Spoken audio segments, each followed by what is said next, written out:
आदाब नाजरीन, आप सभी का इस्तकबाल है तहजीब टीवी में। मैं हूं आपके साथ शैलजा त्यागी। बीते दिनों पाकिस्तान के मशहूर मौलाना तारिक जमील के बेटे आसिम जमील की मौत की असल वजह पर एक सवालिया निशान बना हुआ है। पाकिस्तान के पंजाब सूबे के तलंबा में घर पर ही मौलाना के बेटे ने खुद को गोली मार ली थी, जो उनकी मौत की वजह बनी। लेकिन ये वजह किसी के गले नहीं उतर रही।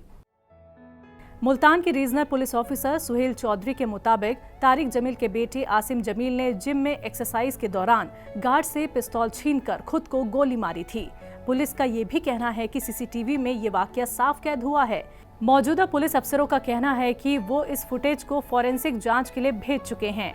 सोशल मीडिया प्लेटफॉर्म एक्स पर मौलाना तारिक जमील के बड़े बेटे यूसुफ जमील ने कहा है कि मेरे भाई आसिम जमील बचपन से ही डिप्रेशन के मरीज थे।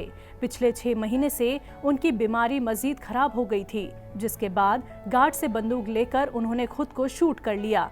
आप सबसे गुजारिश है कि इस गम के मौके पर हमें अपनी दुआओं में याद रखें। अल्लाह मेरे बेटे को जन्नत उल फिरदौस में ऊंची जगह दे।